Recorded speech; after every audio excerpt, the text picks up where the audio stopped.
Is France going to lift the block on the Because he's 300 billion? not, look, if we do this deal, he's not looking for more war. He doesn't mind, but I've specifically asked him that question. He has no problem with it. Is France going to lift the block on the 300 billion in frozen Russian assets in Belgium? France has opposed unfreezing it to pay Ukraine and compensate the U.S. for its support. Is France going to lift its opposition to that?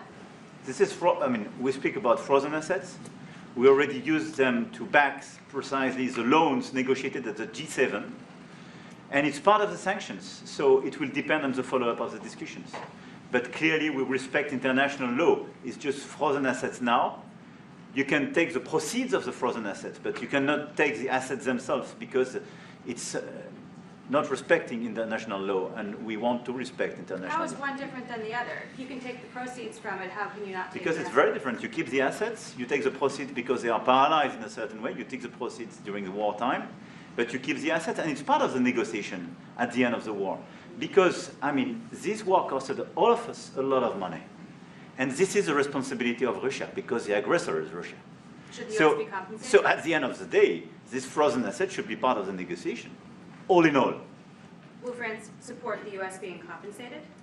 I support the idea to have Ukraine first being compensated, because they are the ones to lose a lot of their fellow citizens and being destroyed by these attacks. Second, all of those who paid for could be compensated, but not by Ukraine, by Russia, because they were the one to aggress. Again, So, just so you understand, Europe is loaning the money to Ukraine. They get their money back. No, in fact, to be frank, we paid.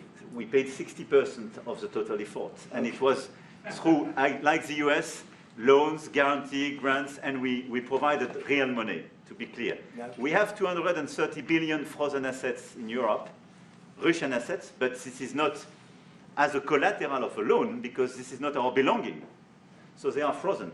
If at the end of the day, in the negotiation we will have with Russia, they're ready to give it to us, super. It will be loan at the end of the day, and Russia will have paid for that. If you This is my believe wish. that, it's okay with me. Mr. President. If they get their money back, we don't, and now we do. But, that's We will only fight fair. both. Mr. President, do you think Russia should be